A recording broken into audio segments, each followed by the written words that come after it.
श्री गुरु चरण सरोज रज, निज मन मुकुरु सुधारि। बरनउँ रघुबर बिमल जसु, जो दायकु फल चारि। बुद्धिहीन तनु जानिके। നമസ്കാരം. ഞാൻ ശ്രീ വീരഹനുമാൻ കോവിൽ ക്ഷേത്രം ട്രസ്റ്റിൻ്റെ ചെയർമാനാണ് ഗോപൻ ചെങ്ങമനാട്.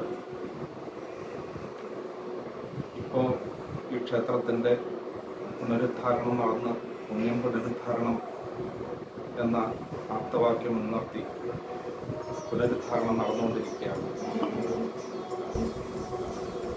ക്ഷേത്രത്തിൻ്റെ ഐതിഹ്യം എന്ന് പറഞ്ഞാൽ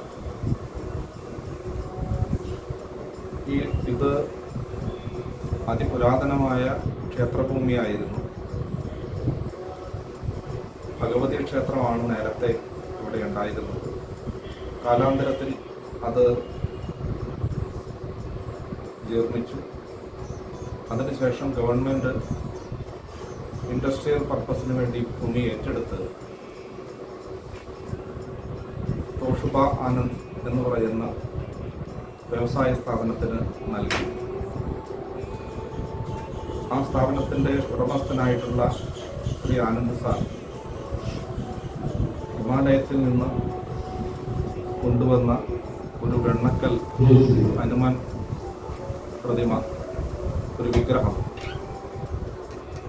അദ്ദേഹത്തിൻ്റെ ഉപാസനാമൂർത്തി കൂടിയായ ഹനുമാൻ സ്വാമിയെ പ്രധാന ദേവനായി ഇവിടെ പ്രതിഷ്ഠിക്കുകയാണ് ഉണ്ടായത്.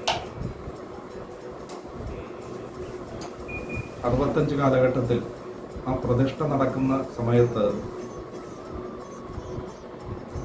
അന്നത്തെ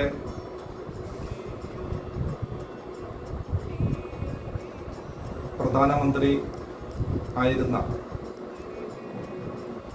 ശ്രീ മൊറാർജി ദേശാൻ, ഇവിടുത്തെ വ്യവസായ മന്ത്രിയുടെയും എല്ലാം ശ്രീ ആനന്ദ് സാറിൻ്റെ എല്ലാം സാന്നിധ്യത്തിൽ ആണ് അന്ന് ഈ പ്രതിഷ്ഠാകർമ്മം നടന്നിട്ടുള്ളത്. അതിനുശേഷം പിന്നീട് കമ്പനിയുടെ അകത്ത് ഈ ക്ഷേത്രം ഈ കമ്പനിയിലെ തൊഴിലാളികൾക്കും സ്റ്റാഫിനും തൊഴുകാൻ മാത്രം ഉള്ളതായി ഇത് നിലനിന്നു. വീണ്ടും കമ്പനി ഗവൺമെൻറ് ഏറ്റെടുക്കുന്ന കാലഘട്ടത്തിൽ ഈ ക്ഷേത്രത്തിൻ്റെ ദൈനംദിന കാര്യങ്ങൾ അവതാളത്തിലാവുകയും ആ സമയത്ത് ഇവിടെ ജോലി ഉണ്ടായിരുന്നവരും നാട്ടുകാരും എല്ലാം സഹകരിച്ച് ക്ഷേത്ര പുനരുദ്ധാരണത്തിന് തുടക്കം കുറിക്കുകയും അത് വീരഹനുമാൻ കോവിൽ ട്രസ്റ്റായി രൂപാന്തരപ്പെടുകയും ചെയ്തു. ഇന്ന് ഈ ക്ഷേത്രം നിത്യേന 3 നേരവും അന്നദാനം നടക്കുന്ന ഒരു ക്ഷേത്രമാണ്. ഏകദേശം 500ഓളം പേർക്ക് നിത്യേന അന്നദാനം നൽകി വരുന്നു. കൂടാതെ ഗവൺമെൻറ് ഹോസ്പിറ്റലുകളിലേക്കും സാധുജനങ്ങൾക്കുള്ള ഭക്ഷണം ഇവിടുന്ന് പാക്ക് ചെയ്തു പോകുന്നു. കോവിഡ് കാലഘട്ടത്തിലാണെങ്കിൽ ഈ 2 പഞ്ചായത്തുകളിലേക്കുള്ള കോവിഡ് രോഗികൾക്കുള്ള ഭക്ഷണം പൂർണ്ണമായും ഇവിടെ നിന്നായിരുന്നു. 1.5 വർഷത്തോളം ആലുവയിൽ, പടപ്പുറത്ത്, കടത്തിണ്ണയിൽ അന്തി ഉറങ്ങുന്നവർക്കും ഭിക്ഷാന്തേഹികൾക്കുമായിട്ട് 1.5 വർഷത്തോളം 100 കണക്കിന് പൊതിച്ചോറുകളാണ് ഇവിടെ നിന്ന് പോയിട്ടുള്ളത്. അത് ഗവൺമെൻറ്റിൻ്റെ എല്ലാം സഹകരണത്തോടുകൂടി ഭംഗിയായിട്ട് നിർവഹിച്ചുകൊണ്ട് ട്രസ്റ്റിൻ്റെ കൂടുതൽ പ്രവർത്തനങ്ങൾ സേവന രംഗങ്ങളിലാണ് കൂടുതൽ ശ്രദ്ധ കേന്ദ്രീകരിക്കുന്നത്. ഇവിടെ ഉത്സവമായിട്ട് ആചരിക്കുന്നത് ശ്രീരാമനവമിയാണ്. നവമി 9 ദിവസം ശ്രീരാമ താരക മഹായാഗമായിട്ട് കൊണ്ടാടുകയാണ്. 9 ദിവസം കൊണ്ട് 27 മഹാഹോമങ്ങളാണ് ഇവിടെ നടന്നു വരുന്നത്. അതിന് നേതൃത്വം വഹിക്കുന്നത് കാലടി ശൃംഗേരി മഠത്തിലെ വേദപാഠശാല വിദ്യാർത്ഥികളും വേദപാഠശാല അധ്യക്ഷനായിട്ടുള്ള വേദബ്രഹ്മശ്രീ നരേന്ദ്രഭട്ട ശാസ്ത്രികളുടെയും കാർമ്മികത്വത്തിലാണ്. ക്ഷേത്രത്തിൻ്റെ അകത്തുള്ള താന്ത്രിക കാര്യങ്ങളെല്ലാം ക്ഷേത്രത്തിൻ്റെ താന്ത്രിക ആചാര്യനായിട്ടുള്ള അഴകത്ത് പരമേശ്വരൻ നമ്പൂതിരിപ്പാടിൻ്റെ മുഖ്യ കാർമ്മികത്വത്തിൽ നടന്നു വരുന്നു. ഉത്സവ കാലഘട്ടത്തിൽ യാഗത്തിന് പുറമെയായിട്ട് രാമായണ സത്രവിചാരം നടക്കുന്നു. 9 ദിവസവും കേരളത്തിലെ പ്രമുഖരായിട്ടുള്ള ആചാര്യന്മാർ രാമായണത്തെക്കുറിച്ചുള്ള പ്രഭാഷണങ്ങൾ നടത്തി വരുന്നു. രാമായണ പാരായണം, നാരായണീയ പാരായണം തുടങ്ങിയുള്ള പാരായണങ്ങൾ നടന്നു വരുന്നു. വൈകുന്നേരങ്ങളിൽ ക്ഷേത്ര വാദ്യകലകളുമായിട്ട് ബന്ധപ്പെട്ടിട്ടുള്ള കലാപരിപാടികൾ നടക്കുന്നുണ്ട്. നമുക്ക് 17-ാം തീയതിക്ക് ശേഷം 18, 19, 20 ദിവസങ്ങളിൽ കേരളത്തിലെ സന്യാസി സമൂഹത്തിൻ്റെ സന്യാസി സഭയുടെ നേതൃത്വത്തിൽ ശ്രീശങ്കര അഖാഡയുടെ നേതൃത്വത്തിൽ ദക്ഷിണേന്ത്യയിലെ പ്രഥമ മഹാമണ്ഡലേശ്വരായ സംപൂജ്യ സ്വാമിജി പ്രഭാകരാനന്ദയുടെ നേതൃത്വത്തിൽ ശ്രീരുദ്ര മഹാഹവനം നടക്കുകയാണ്. 3 ദിവസം 15ഓളം സന്യാസിവര്യന്മാർ അതിനകത്ത് പങ്കെടുക്കും. രാമനവമിയുടെ അവസാന ദിവസങ്ങളിൽ യതിപൂജ നടക്കുന്നുണ്ട്. 25ഓളം സന്യാസിവര്യന്മാർക്ക് പാദപൂജയും വെൺമണി ഭാഗവത ആചാര്യന് ഭാഗവത പുരസ്കാരം, ഓലക്കുടയും പാദകവും എല്ലാം നൽകി സന്യാസിവര്യന്മാരുടെ നേതൃത്വത്തിൽ അദ്ദേഹത്തെ ആദരിക്കുന്നുണ്ട്. കൂടാതെ ഹനുമൻ ജയന്തിയാണ് ഉത്സവമായിട്ട് ആഘോഷിക്കുന്നത്. 20-ാം തീയതി കഴിഞ്ഞാൽ 21, 22, 23 തീയതികളിൽ ഹനുമൻ ജയന്തി നൃത്ത സംഗീതോത്സവമായിട്ടാണ് ആചരിക്കുന്നത്.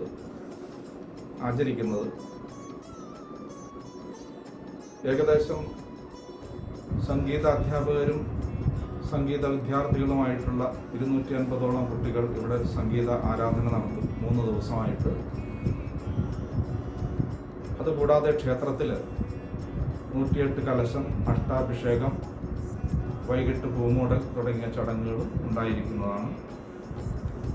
ക്ഷേത്രത്തിൽ ക്ഷേത്ര വാദ്യകലാപീഠം എന്ന രീതിയിൽ 15 വർഷമായിട്ട് ചെണ്ട,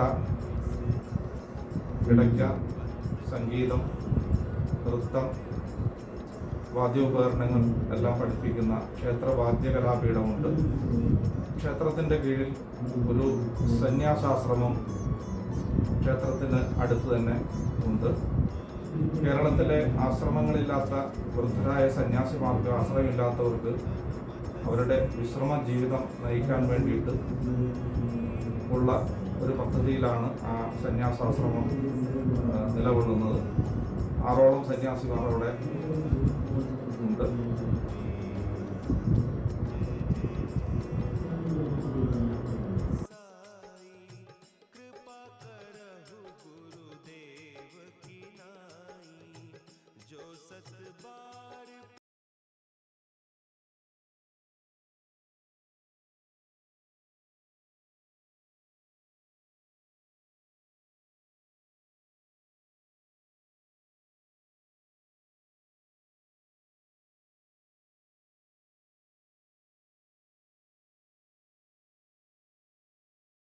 ഗീതാ ക്ലാസ്, നാരായണീയം, ദേവി നാരായണീയം, ഭാഗവതം തുടങ്ങിയുള്ള പഠിപ്പിക്കുന്നതിനുള്ള, രാമായണ പാരായണം തുടങ്ങിയ പഠിപ്പിക്കുന്നതിനുള്ള ക്ലാസ്സുകൾ, സംസ്കൃത പഠനത്തിനുള്ള ക്ലാസ്സുകൾ എല്ലാം ഇവിടെ ഇപ്പോൾ നടന്നു വരുന്നുണ്ട്.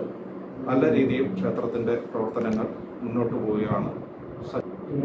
സജ്ജനങ്ങളും ഞങ്ങളുടെ പ്രവർത്തനങ്ങളിൽ സഹകരിക്കുകയും അനുഗ്രഹിക്കുകയും വേണമെന്ന് അഭ്യർത്ഥിക്കുന്നു. പുനരുദ്ധാരണം നടന്നു വരുന്നു. ക്ഷേത്ര പുനരുദ്ധാരണം പൂർണ്ണമായും ക്ഷേത്രം കരിങ്കല്ലിലാണ് നിർമ്മിക്കുന്നത്. പഴയ സമ്പ്രദായത്തിലാണ് ക്ഷേത്ര നിർമ്മാണം നടന്നു വരുന്നത്. കർണാടകത്തിൽ നിന്നുള്ള ശില്പികളാണ് ക്ഷേത്ര നിർമ്മാണത്തിനുള്ള ശില്പികൾ.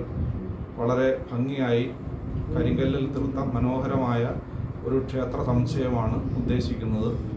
ഏകദേശം 10 കോടി രൂപയോളം അതിന് ബഡ്ജറ്റ് കണക്കാക്കുന്നുണ്ട്.